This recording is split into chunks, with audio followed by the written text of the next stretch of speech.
Acho que é muito importante esta abertura do teatro à cultura e a demonstração de que a arte e a cultura podem e devem ser pretextos para as discussões e os debates que realmente hoje há muito pouco espaço para os travar. Há muito pouco espaço e há muito pouco interesse em travá-los. Eu queria começar por recordar que a primeira vez que eu mais me aproximei do teatro, aqui do Teatro São Luís, foi no dia 25 de abril de 1974, às 17h30. Uma manifestação que se dirigiu aqui à sede da PIDE, aqui adiante, que era o único objetivo militar, digamos assim, que não tinha sido ocupado por forças militares e, portanto, quando o regime caía no Largo do Cabo, o seu coração, a polícia política mais odiosa, permanecia intocada, não cercada e perfeitamente à vontade. E quando uma manifestação se dirigiu aqui exigindo que se fizesse justiça, exigindo que os responsáveis da PIDE fossem presos e tivessem que responder pelos seus crimes, os PIDES responderam a trilha metralhadora sobre a manifestação, com 2 indivíduos da PIDE numa das varandas, pegando em metralhadoras e varrendo com tiros a meia altura, com balas transistantes a manifestação. Isto é mesmo para matar. Morreram, segundo consta da placa que está ali fixada, 4 pessoas, todas homens. Morreram seguramente mais pessoas. Nos meus braços morreu uma jovem, loura, que tentou atravessar a rua na altura da rajada. Eu estava por trás de uma carrinha de Volkswagen, aquela discussão, pão de forma, foi o que me salvou a vida. E ela foi apanhada, na puxei e esvaziou-se a vida dos meus pais. Os 2 PIDES que praticaram esse crime permaneceram completamente impunes e um deles, o inspetor Oscar Cardoso, goza tranquilamente a sua reforma numa quinta no Alentejo. Isto é uma demonstração, enfim, singular e trágica de que, de facto, a justiça é dos setores da sociedade portuguesa onde o 25 de Abril, por isso simplesmente, não entrou. E também foi possível que o Procurador da República apresentava a acusação pública no julgamento dos implicados no assalto ao quartel do Beja, do qual fizeram parte um tio e um primo meu, e que, em alegações finais, lamentou que o Código Penal não contivesse a pena de morte, porque essa era a pena adequada aos traidores da pátria, como aqueles que ali estavam, chegou a Presidente da Secção Criminal do Supremo Tribunal de Justiça, em plena democracia. E eu julgo que a justiça é, porventura, um daqueles setores em que são maiores os tabus para o discutir.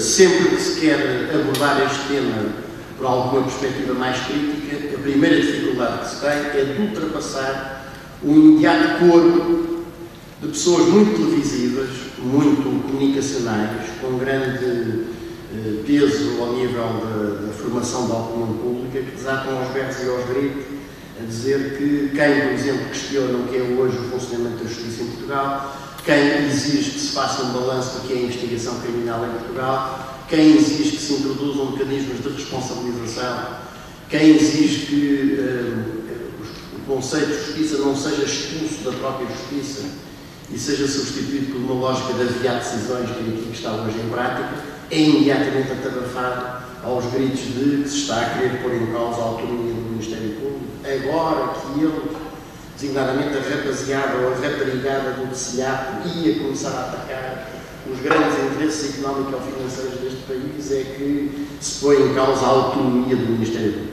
Portanto, este é um tema, de facto, um tema difícil de debater, mas e difícil de debater. Eu julgo que o descentrar dessa discussão decorre de 2 aspectos fundamentais. Primeiro, a concepção da justiça não como um direito fundamental das pessoas, mas como um serviço. E, portanto, aquelas concepções que começaram a pregar que não há cidadãos autênticos da justiça e que a justiça, enfim, que os meios para a justiça são meios escassos e, portanto, há que introduzir mecanismos de racionalidade económica, que, resumidamente, o que querem dizer é quem quer justiça que a pague, acabaram por determinar uma coisa, que aliás tinha já assim no texto, e que acho que é uma análise que não pode deixar de ser feita. É que desde o 25 de Abril para cá, nós já conhecemos uma série de reformas da Justiça, todas elas foram introduzidas sob o argumento ou sob o pretexto de que elas se tornavam necessárias para tornar a Justiça mais célere, mais eficaz e mais justa, e todavia ninguém repara que no fim de cada uma dessas reformas a Justiça não ficou nem mais célere, nem mais eficaz e, sobretudo, não ficou mais justa. O segundo fator é que os principais partidos que nos têm governado têm, sobre estas questões da Justiça, uma posição de completo abandono dos princípios. Portanto, as coisas são boas quando, mesmo completamente contrárias aos princípios mais básicos, desde que atinjam os nossos adversários, só piamos e miamos quando elas nos batem à porta e são os outros com mais chave. E, sobretudo, o PS e o PSD, sobretudo esses dois partidos, têm tido, efetivamente, sobre estas questões da Justiça, precisamente esta postura. Também, como há pouco falávamos, isso permitiu que a Justiça se tivesse transformado entre nós, em particular a Justiça Criminal, como um instrumento privilegiado de homicídios de caráter e de afastamento de cidadãos impróprios e de adversários políticos. E, portanto, isso faz-se muito simplesmente através de um processo penal em que não é possível discutir, nem é possível controlar eficazmente nada daquilo que o Ministério Público faz, conjugado com algo que tem sempre sido utilizado cientificamente, que são as fugas cirúrgicas do Segredo de Justiça. E como, portanto, há um prazo de 8 meses para terminar um processo de crime, mas se levar 8 anos a terminar não acontece nada, nem há problema nenhum. E, simultaneamente, é possível, durante 8 anos, fazer-se escorregar para a comunicação social elementos ou pseudo-elementos que estão em segredo de justiça. É possível, de facto, fazer julgamento na praça pública com total desrespeito por princípios básicos que nós aprendemos e que levaram muito, décadas, a serem conquistados. O princípio da presunção de inocência, isso é uma coisa que está liquidada na prática, enfim, na maior parte dos casos. O princípio de que os fins não justificam os meios. O princípio de que ninguém deve ser condenado sem ter possibilidade de se defender. O princípio de que, eu volto sobretudo este, de que os fins não justificam os meios. E diria sobre o discurso legitimador do direito e da justiça, o direito, vamos lá ver, direito, justiça e tribunais, eu iria aqui. Os tribunais hoje são uma coisa que não está no domínio da astrologia, porque esse é demasiado científico. Estão alguns entre o tarô e a Twilight Zone. E são órgãos onde, sobretudo, o que hoje sobretudo interessa, e onde a lógica da Troika ainda vai agravar mais isso, é aviar decisões. Onde nós estamos a assistir, sobretudo os juristas, os advogados em particular, eu distingo aqui, peço imensa desculpa, não é espírito corporativo, uma coisa é ser jurista, outra coisa é ser advogado. Advogado significa bater com os costados nos advogados de barra, bater com os costados nos tribunais, ter que atuar e ter que enfrentar as polícias, os magistrados do Ministério Público, os juízes, defender os constituintes no calor da luta do dia a dia. E, de facto, hoje nós estamos a assistir a coisas que os advogados, sobretudo, conhecem perfeitamente, que é a lógica de que é preciso produzir uma decisão qualquer que permita diminuir a pendência. E, portanto, o predomínio das decisões da forma sobre o conteúdo, a eliminação das garantias mais básicas dos cidadãos. E faço aqui um parênteses para dizer que um dos responsáveis por estas coisas, por esta involução, é, por exemplo, o Dr. Jorge Sampaio, o autor da célebre teoria do excesso de garantismo. Ora, os cidadãos não têm direitos a mais, têm direitos a menos. Mas a verdade é hoje possível, por exemplo, uma garantia básica de qualquer Estado de Direito é o duplo grau de jurisdição. Ou seja, que havendo uma decisão que julga em primeira instância, que acima dessa haja uma ou outra, constituída por pessoas normalmente mais experientes, mais conhecedoras, com mais idade, com mais maturidade, que possam reanalisar aquela questão e, porventura, confirmá-la ou revogá-la. Essa garantia, por exemplo, é uma coisa que a maior parte das pessoas não sabe, está hoje praticamente inutilizada na prática, porque é possível hoje elaborar-se um acordo no Tribunal Superior que tem de parte decisória em 2 linhas. E consiste nisto. Depois de 16 páginas de relatório, em que se diz, intentou o autor esta ação dizendo em síntese que, e copia-se a ação. Quando chegou o réu, a em síntese que, e copia-se a contestação. procedeu-se a julgamento com observância das formalidades legais. Foi preferida a decisão neste sentido. Inconformado, interpôs o autor não réu a ação, alegando em síntese que, pensa as alegações, contrapôs a outra parte, alegando em síntese que cumpre decidir. E quando se chega a esta parte, é possível hoje celebrar-se um acórdão que diz que se nos afigurar devidamente fundamentado de facto e de direito a decisão da primeira instância, aqui vai a mesma integralmente confirmar. Isto é a redução do duplo grau de jurisdição à anedota.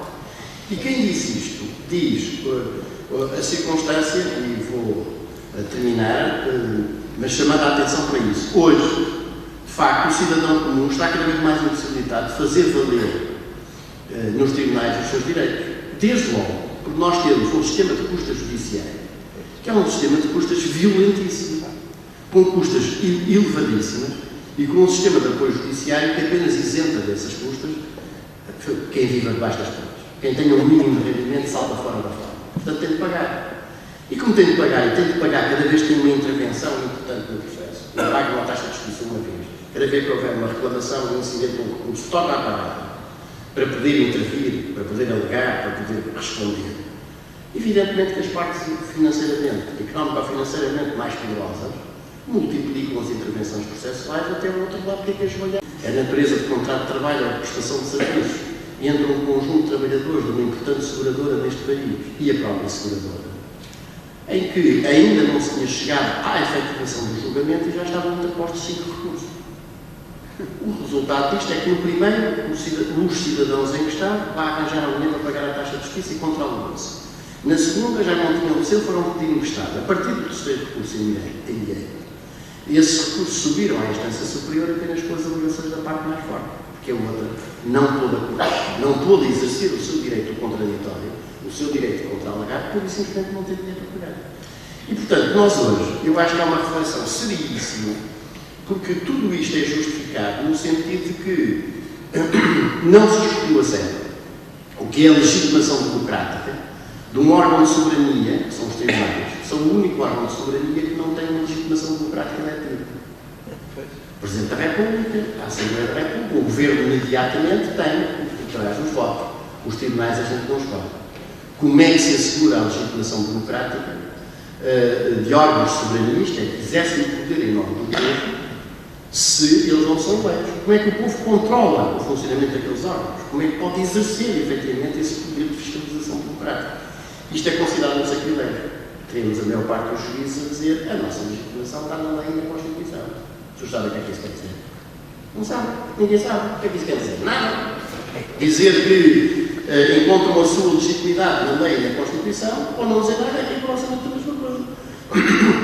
E, portanto, de facto, em nome de que isso dos direitos dos cidadãos são um empecilho, são uma chatice.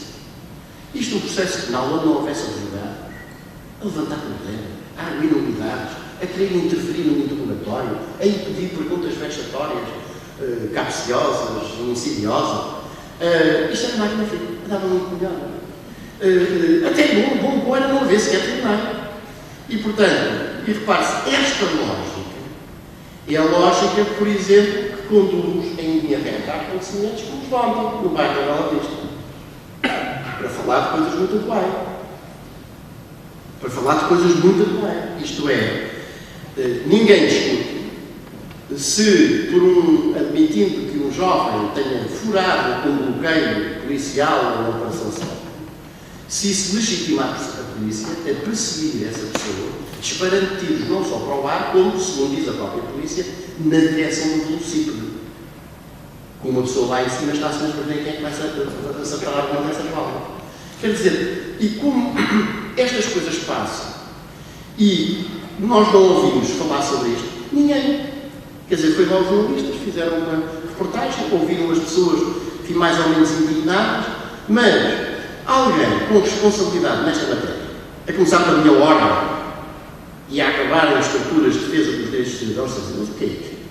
Isto é o quinto indivíduo daquele bairro em 10 anos que é morto pela polícia em circunstâncias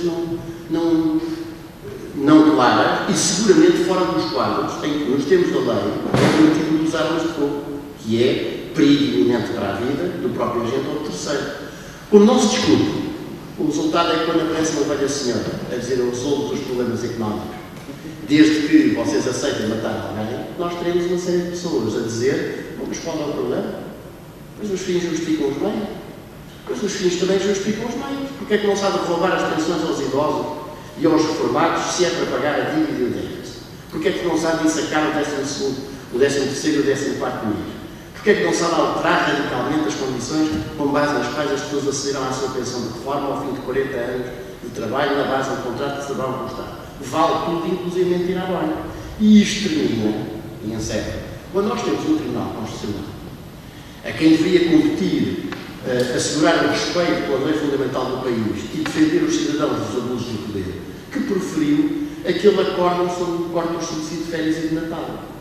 Porque ninguém também discutiu isso. Eu não vi ninguém discutir isso. Quem tinha responsabilidade para o fazer? Houve alguns, enfim, vou dizer assim de uma forma simpática, depois daqueles elogios do Pedro Santos Pereira, que eu não atrevo, era assim, muito violento. Eu vou ser assim um bocado simpático. Ouviram-se assim uns comentários na aí, elogiando aquele acórdão, porque declarou a inconstitucionalidade do corte do subsídio de férias e de Natal. Mas ninguém disse que aquele acórdão, o que diz é, isto é inconstitucional. Não interessa agora desenvolver a argumentação. Mas, entretanto, o Tribunal Constitucional já engonhei o tempo suficiente para chegar a julho e o subsídio de férias devia ter sido pago em junho. E, portanto, é enorme que agora daria muito trabalho e suscitaria muitos problemas. Repor-se a legalidade, devolvendo-se às pessoas aquilo que lhe foi ilicitamente e ilegitimamente roubado, salvaguardam-se os efeitos já produzidos até este momento. Mas, não contente com isto, o Tribunal Constitucional disse não. E eu também salvaguardo os efeitos que a norma que eu declaro neste momento que é inconstitucional há de produzir até o final do ano de forma abrangente também o subsídio de Natal. Quando isto é possível, uma coisa que se chama Estado de Direito Democrático, nós vemos que isto está tudo voltado de uma vez. E, portanto, eu acho que é muito importante a abertura destes espaços de conversa, exatamente porque as pessoas possam discutir com base em isso. Sim, vamos lá ver. A primeira coisa que eu acho que se deve assinalar é que, neste campo, como em muitos outros, aquilo que aparece, por vezes, apresentado como uma grande novidade, são coisas que têm mais barbas que o Pai Natal.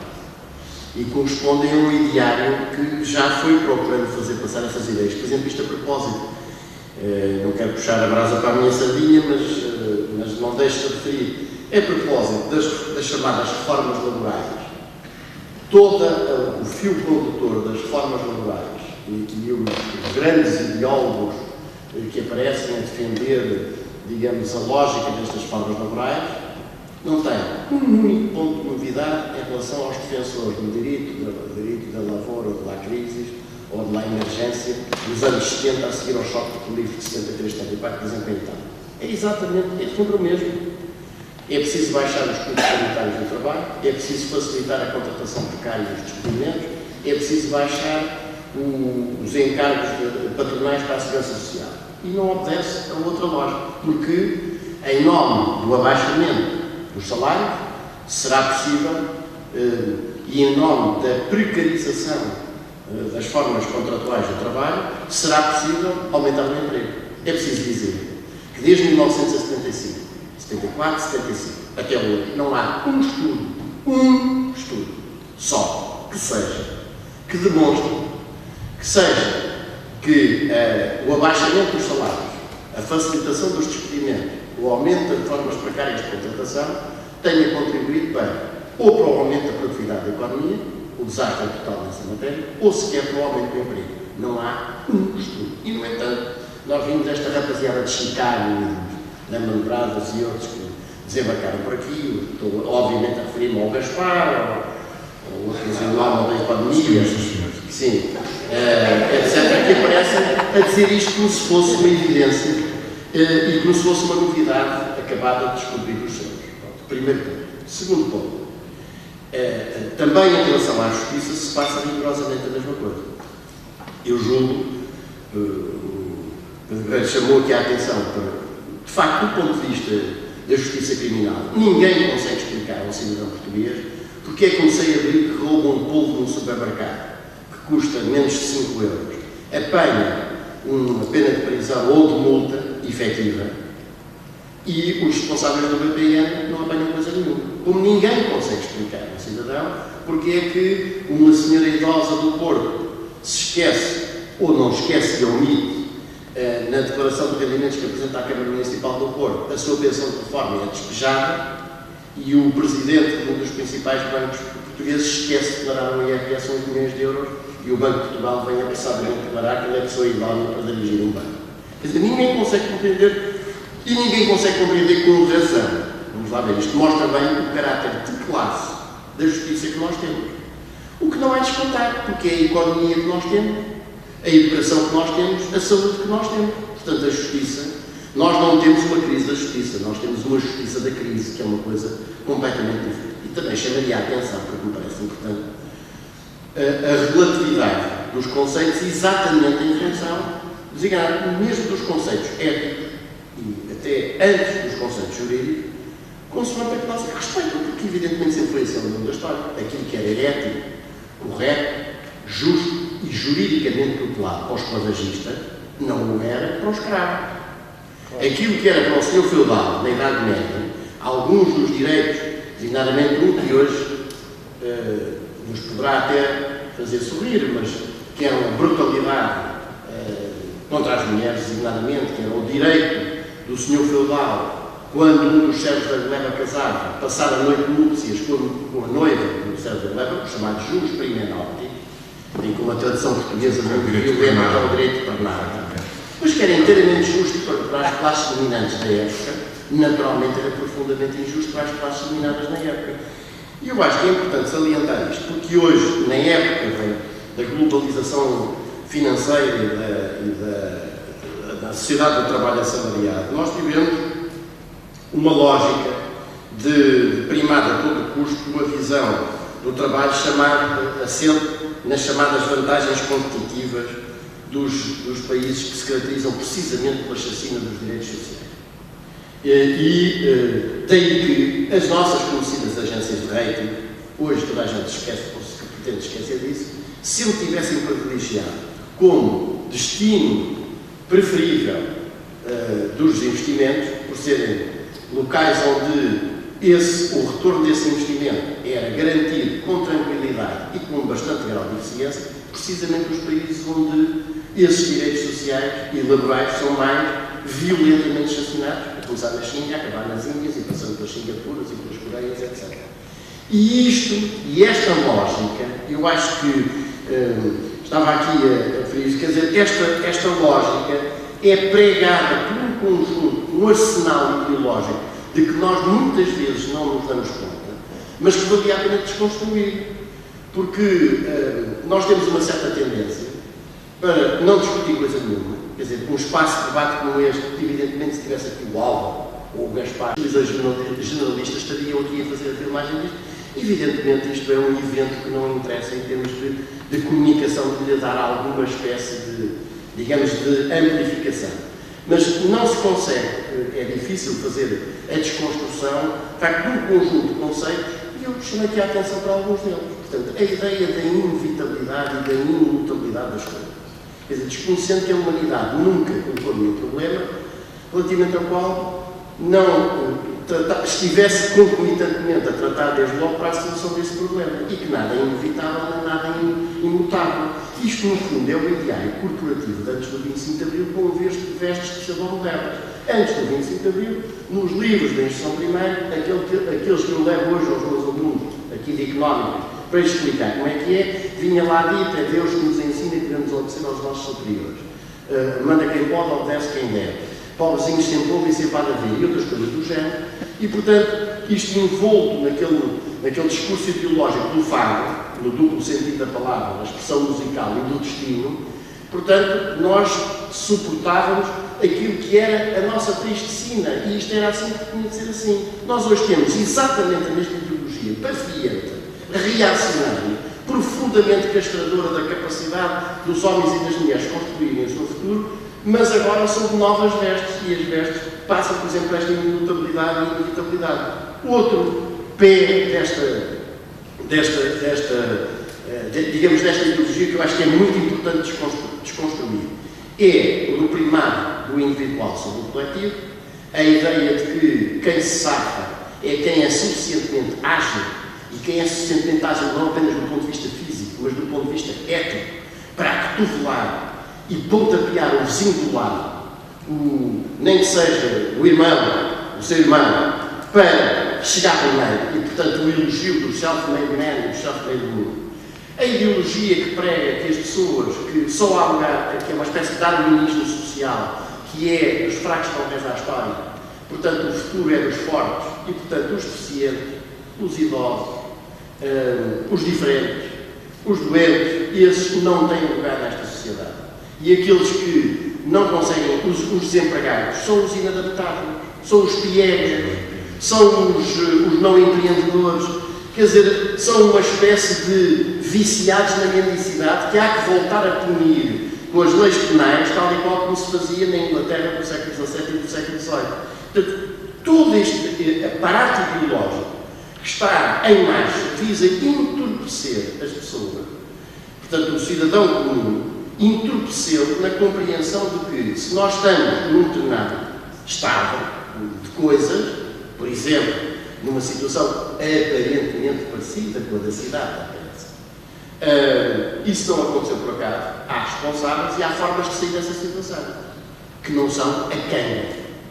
E eu acho que este ponto é um ponto. Agora, como é que isto se reflete na justiça? Isto reflete-se na justiça exatamente porque se expulsou da ideia dos tribunais e dos processos quaisquer considerações da justiça. Quero ver como é que isto, com coisas que ninguém normalmente fala. Qual é a formação dos nossos magistrados? Qual é a formação? Algum dos senhores aqui nesta sala sabe o que é que se ensina para dentro das paredes do Centro de Estudos Judiciários, onde se formam titulares no órgão de soberania não eletivo? Os senhores sabem o que é que se ensina lá? Eles estão lá 18 meses, desculpem a violência da expressão, a narrar artigos. Saem lá, sabem os artigos todos de cor, sabem de certeza muito mais do que qualquer dos juristas presentes nessa sala. Mas qual é a componente cívica de quem amanhã pode mandar uma pessoa para a prisão durante 25 anos? Pode decidir da vida e do futuro de alguém numa ação típica, numa ação de despedimento, numa ação de despejo? Qual é a formação cívica que tem? Ninguém discute isto. E não se consegue entrar. A primeira vez que houve um governo que decidiu nomear para a diretora do Centro de Estudos Judiciários uma senhora que não era magistrada, 80% dos formadores que eram magistrados demitiram-se em verdadeira sedição. E, portanto, outra vertente na justiça isto se reflete é a lógica que se está a tentar introduzir neste momento, que é a lógica de, em nome da avaliação do desempenho dos intervenientes na justiça, digamos, há uma área que estava completamente a este controle, que é a justiça criminal. Ninguém quer fazer um balanço do que é a investigação criminal em Portugal. O que é que acontece aos processos? Onde não há possibilidade de haver escutas, nem há possibilidade de dar abanões a tempo em arguidos que não têm grande capacidade de defesa. Interrogatórios musculados à meia-da-noite, como fizeram à mãe da Joana, por exemplo, falando, eu não vou dizer por ninguém, digo olhos nos olhos o que tenho a dizer. Nos processos onde não há escutas telefónicas, escuta-se em Portugal 4 vezes mais do que se escuta em França. E não há possibilidade nos abandonos dos arguidos, isto é, em que a investigação criminal não se pode apoiar, fundamentalmente, nos meios de autoculpabilização dos arguidos, qual é o balanço que se pode fazer disso? Não se faz. Para além destas coisas que o Pedro salientou e muito bem, ainda há outras que se poderiam dizer imensas delas, mas eu chamaria a atenção, para não imaginar, que quando foi do início da Operação Furacão, aquela rapaziada que, por acaso, quando arranca, como ainda agora arrancaram com festa, está na concorrência, arrancaram da Expo, lá da cidade judiciária, e estavam os jornalistas espertíssimos naquela rampa que descobriram que aqueles carros iam com uma operação nas instituições bancárias, descobriram, são espertíssimos, e foram atrás deles. Quando foi da Operação Furacão, aquela mesma rapaziada televisiva entrou pelo banco dentro com um mandato para efetuar uma diligência de busca.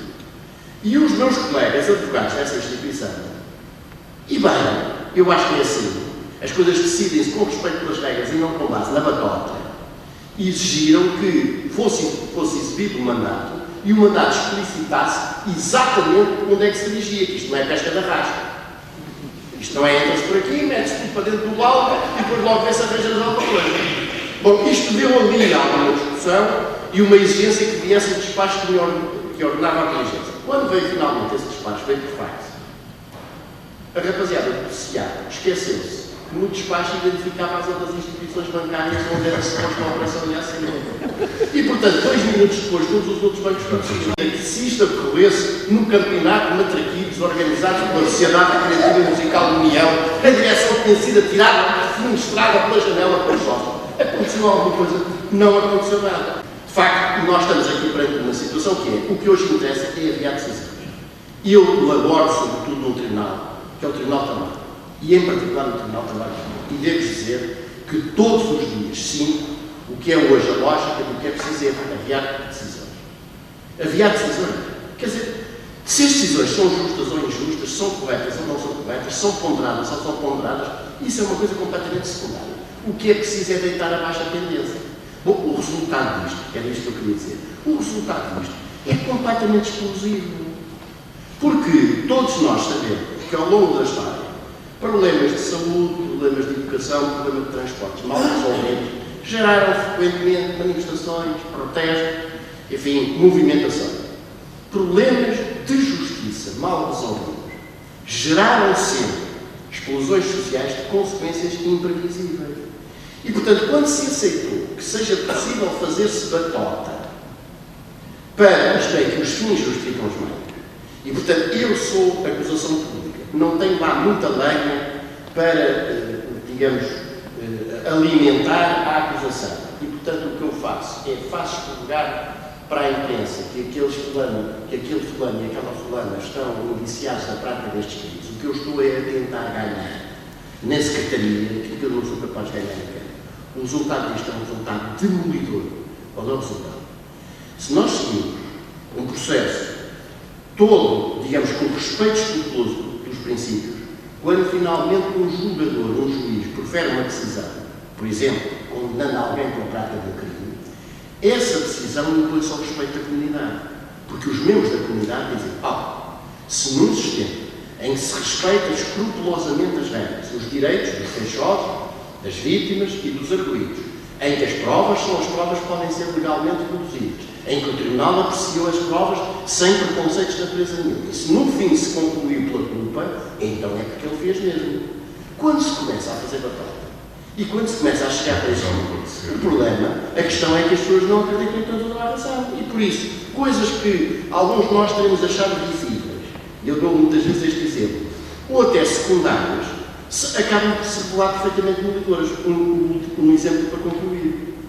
Aquela cena que se passou com o Dr. Valência, que é uma personagem que, como penso que na General não é provavelmente uma pessoa que suscite grande simpatia, nem pessoal, nem política, nem profissional. No entanto, aquela cena de se ordenar a libertação do Dr. Valência, de se avisar a família e os amigos que ele vai ser libertado, ele ter a mulher e os filhos a sair, ele dá 2 passos em liberdade e é metido imediatamente dentro.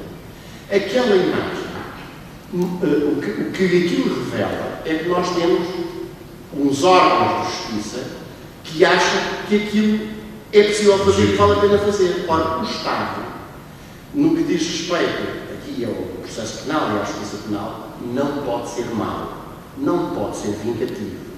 A vingança não tem lugar na justiça. A vingança não tem lugar numa justiça de um Estado de Direito. Tem que ser rigoroso. E, se for rigoroso, as suas decisões impõem-se ao respeito do conjunto da comunidade. Se faz aldrabice, se faz batota e se procura ganhar na Secretaria o que não consegue ganhar em campo, o resultado é a completa descredibilização, o completo descrédito, que é a situação que nós hoje andamos a agredir aqui. Neste momento, até, quer dizer, como se perdeu qualquer. Nós atingimos, do ponto de vista político, o grau zero. Com ética na política é algo que desapareceu, exatamente em nome de que os fins justificam os meios. E, portanto, tudo é legítimo fazer para atingir um determinado resultado.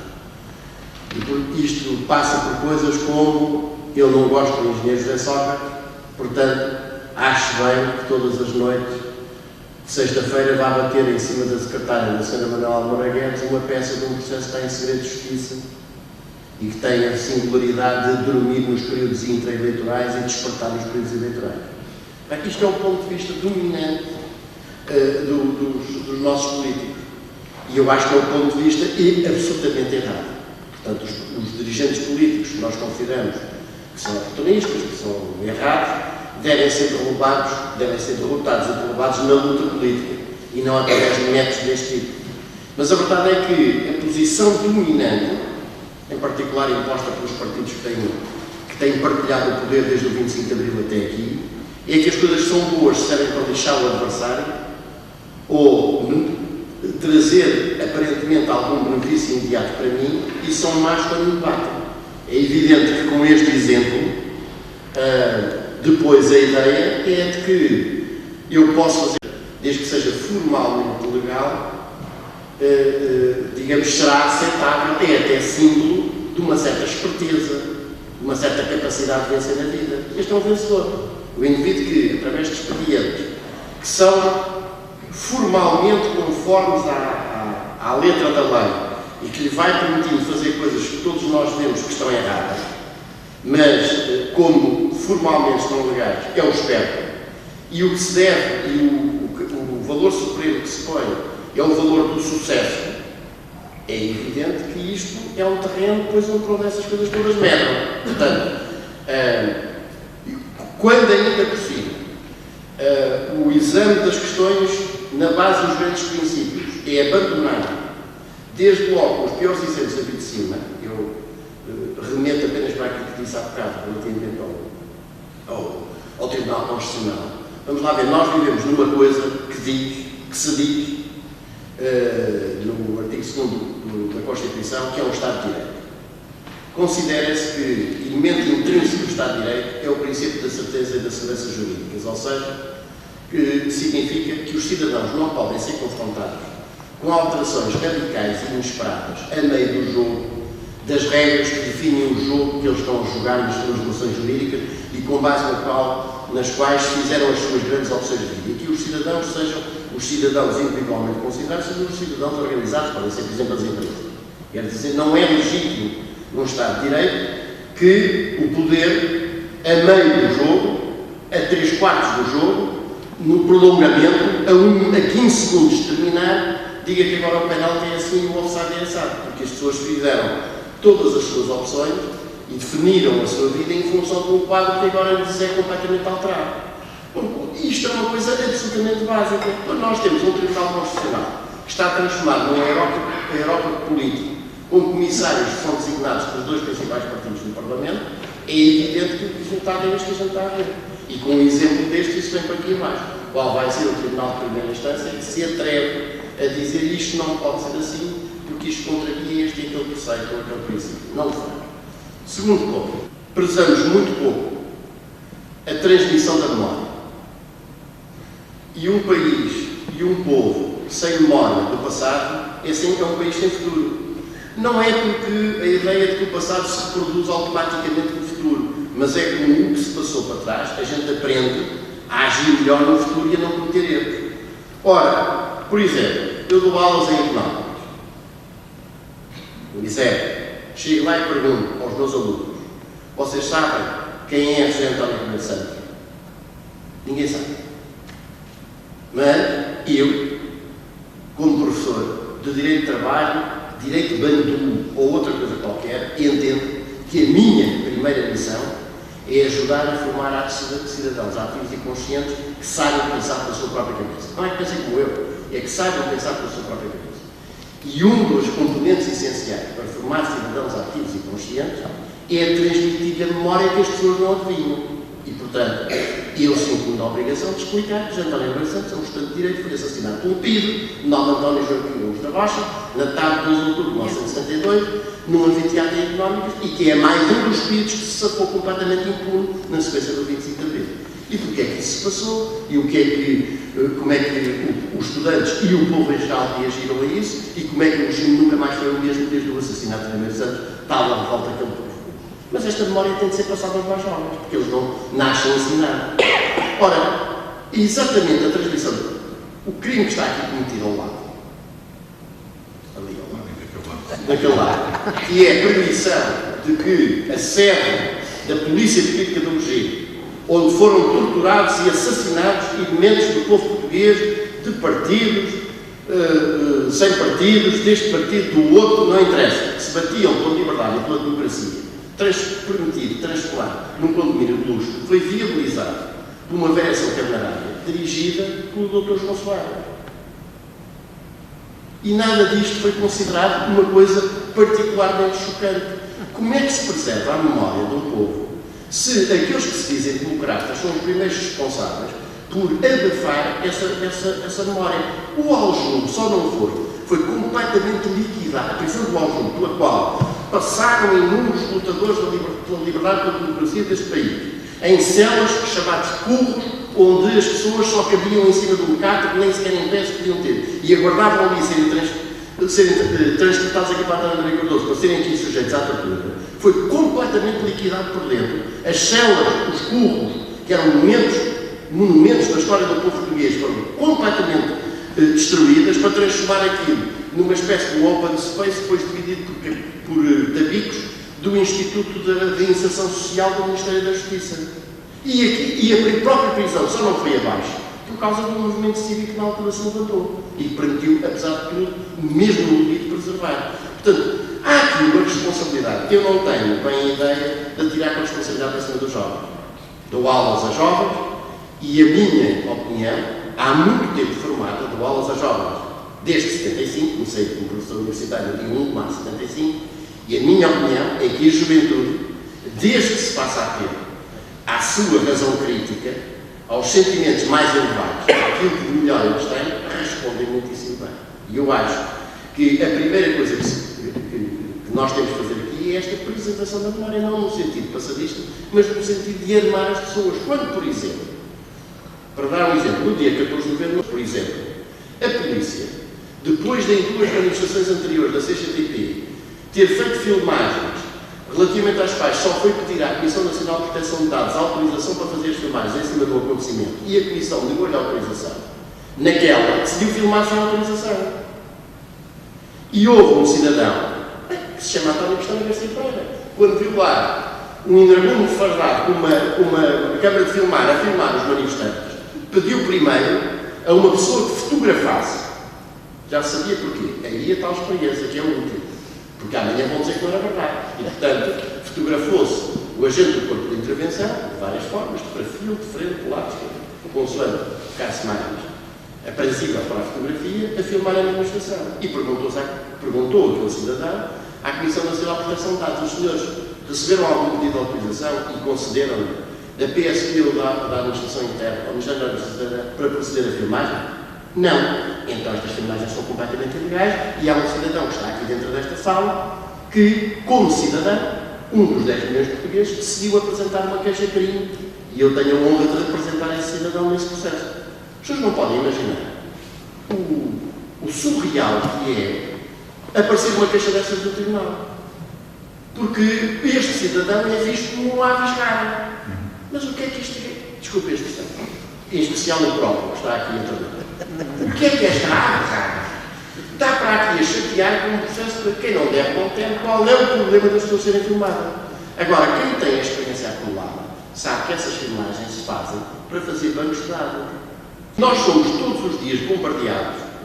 Deixe-me só, é um tema que nos leva muito longe, mas ainda bem que se chegou à colação. Nós somos todos os dias bombardeados com uma missa hipnótica que nos lambuza por completo com aquilo que são valores e padrões de comportamento muito concretos. E há aqui uma reflexão, esta, que é da responsabilidade essencial dos juristas e do mundo do direito, que ele não fez. Ele, o mundo do direito, e os juristas não fizeram. É que, de facto, as novas tecnologias da comunicação e informação são um enorme progresso na humanidade. Não tenho nada à ideia, que alguns têm, que são uma espécie de obra do modelo, etc. Não, são um enorme progresso. Agora, espreguiçaram, de facto, as noções tradicionais de tempo e de espaço. O curto prazo deixa de ser os próximos 6 meses para passarem a ser os próximos 6 segundos. E aquilo que se passa na Nova Zelândia está a entrar-nos por nossa casa hoje, em cima do acontecimento neste mesmo momento. E isto trouxe para um direito, para os direitos, de base essencialmente nacional, e pensados numa lógica de que eram capazes de tudo prever e eram capazes de tudo regular, perante realidades socioeconómicas que agora correm à velocidade da luz, o resultado dominante entre as várias ordens jurídicas, também a nossa, foi uma coisa que os senhores conhecem perfeitamente, que não são juristas, e ainda bem, foi um momento de lucidez que tiveram, que é, está aqui a realidade, eu vou fazer uma lei para apelar esta realidade, só que a realidade hoje, no final do século XX, início do século XXI, não anda à velocidade do século XIX. Quando a lei lá chega, a realidade está ali. Afinal, a lei já está desutilizada, então eu faço uma nova lei. Quando a nova lei está ali, isto vai sempre assim, como o perdido no deserto vai sempre atrás do oásis, que está sempre por trás da duna seguinte. O resultado disto é uma pirotecnia legislativa, isto é, um número abissal de leis, e todavia todos nós, aqui dentro desta sala, temos uma noção que é inteiramente correta, que é, temos cada vez mais leis, e todavia as relações sociais estão cada vez mais reguladas. E os meios tradicionais de regulação e de padronização de comportamentos foram substituídos com êxito por outras vias, designadamente os grandes meios de comunicação de massa.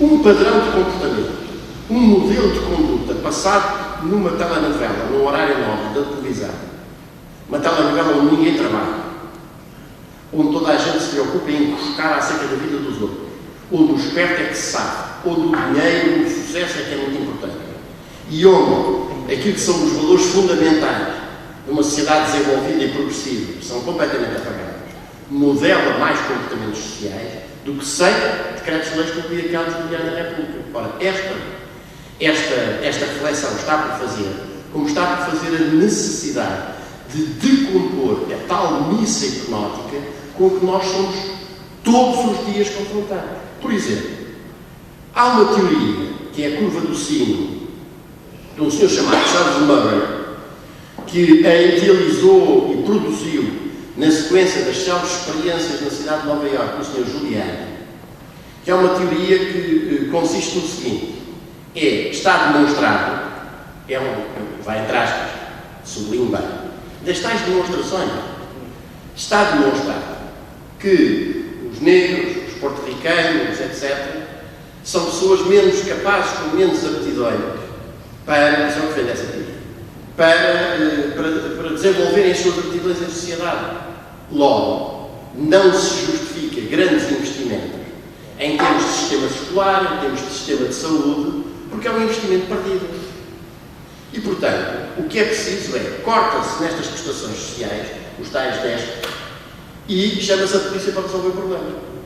Portanto, isto é a teoria do que os seus jovens, se calhar nunca tinham ouvido falar na teoria do Sr. de Charles Murray, mas já tinham ouvido a teoria aqui, no nosso país. Como é óbvio. E, portanto, há aqui um discurso ideológico, que é o mesmo discurso ideológico que sacraliza o individual e desvaloriza o coletivo. Que num anúncio de publicidade põe um miúdo de uma seguradora, por exemplo, põe um miúdo a dizer assim: pá, emprestas-me a tua bicicleta? Não, só te empresta a bicicleta se me emprestares a tua PlayStation. E depois a voz off do locutor diz: hoje em dia ninguém dá ou empresta nada sem ter uma garantia em troca. É esta ideologia. Relativamente à qual é preciso dizer isto é falso. Todos têm um preço. As pessoas também já não ouviram dizer isso. Tudo e todos têm um preço. Não é verdade. Há quem não tenha preço. Há quem não se venda. Há quem não dobre a servir.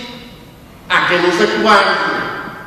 E, portanto, isto faz-se por palavras, faz-se por lições, faz-se por aula, mas, sinceramente, faz-se sobretudo. Por exemplo, dou muitas vezes este exemplo, designadamente aos meus alunos, com quem eu tenho uma relação quase filial, digamos assim, deles, paternal minha.